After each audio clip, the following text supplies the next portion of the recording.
சமீபத்தில் ஒரு ஜோக் பார்த்தேன். ஒரு காவல்துறை நண்பர் இருக்கார். 4 பேர் ரோட்ல போறாங்க. டேய் நீ தாண்டா அந்த மும்மொழி கொள்கைக்கு கையெழுத்து வாங்குறாளா, வாடா உன்னை பிடிச்சி உள்ள போடுறேன். அந்த 4 பேர் சொல்றாங்க, ஐயா நாங்கெல்லாம் கஞ்சா விக்கிறவங்க, நாங்கெல்லாம் பெண்களுடைய தாலியை பிடிச்சி இழுக்கிறவங்க. அப்படின்னா போ போ போ போ அந்த மும்மொழி கொள்கையை தூக்கிட்டு வா. தமிழ்நாட்டுல சமீபத்துல நிதிநிலை அறிக்கை தாக்கல் பண்ணிருக்கிறார். ஒரு வெத்து பேப்பரை தாக்கல் பண்ணிட்டு இவர் அவரை புகழ்றாரு, அவர் இவரை புகழ்றாரு. எதுக்கு மேஜையை தட்டுறாங்கன்னு எனக்கும் தெரியல. காலையில திமுக எம்எல்ஏ எல்லாம் வீட்டுல எக்ஸசைஸ் பண்ணா மத்திய இருக்கு, சட்டமன்றத்துல போய் மேஜையை தட்டிட்டு இருக்கான். 200 பேர் போடுவாங்க, 200 சீட் வரும். அப்படியே பேசிக்கிட்டே அந்த வண்டி மென்டல் ஹாஸ்பிட்டல் போகுது. எல்லாம் ஏறுங்கப்பா ஏறுங்கப்பான்னு தான் சொல்லணும். கேட்டா நம்பர் 1 முதலமைச்சர் இவரே அவருக்கு பேர். கடன் வாங்குறது நம்பர் 1, கொள்ளையடிக்கிற நம்பர் 1, ஊழல்வாதிகள் வச்சிருக்கிற நம்பர் 1, பெண்களுடைய செயினை டபக் டபக்னு பிடிக்கிறதுல நம்பர் 1, ஊழல் இல்லாத துறையே இல்ல அதுல நம்பர் 1, பாலியல் குற்றம் நடக்காத நகரமே இல்ல அது நம்பர் 1. சமீபத்தில் ஒரு ஜோக் பார்த்தேன். ஒரு காவல்துறை நண்பர் இருக்கார். 4 பேர் ரோட்ல போறாங்க. டேய் நீ தாண்டா அந்த மும்மொழி கொள்கைக்கு கையெழுத்து வாங்குறாளா, வாடா உன்னை பிடிச்சி உள்ள போடுறேன். அந்த 4 பேர் சொல்றாங்க, ஐயா நாங்கெல்லாம் கஞ்சா விக்கிறவங்க, நாங்கெல்லாம் பெண்களுடைய தாலியை பிடிச்சி இழுக்கிறவங்க.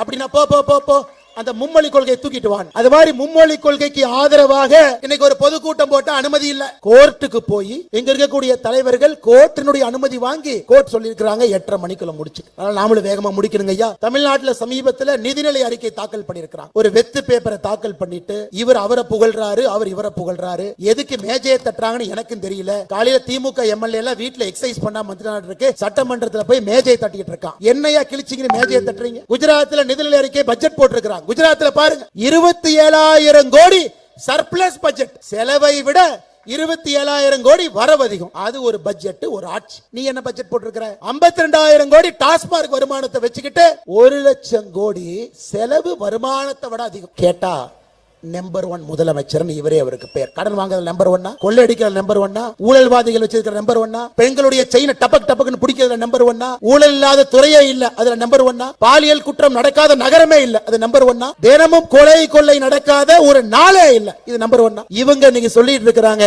200 பேர் போடுவாங்க, 200 சீட் வரும். அப்படியே பேசிக்கிட்டே அந்த வண்டி மென்டல் ஹாஸ்பிட்டல் போகுது. எல்லாம் ஏறுங்கப்பா ஏறுங்கப்பான்னு தான் சொல்லணும். அப்படியே சொல்லிட்டு திரிங்கப்பா அந்த வெள்ளை கலர் வண்டியில ஏறு, அப்படியே மென்டல் ஹாஸ்பிட்டல் போயிடலாம். எப்படி 200 சீட் கொடுப்பாங்க? எப்படிங்க தமிழக மக்கள் 200 சீட் கொடுப்பாங்க? வரலாறு காணாத மோசமான ஒரு ஆட்சி.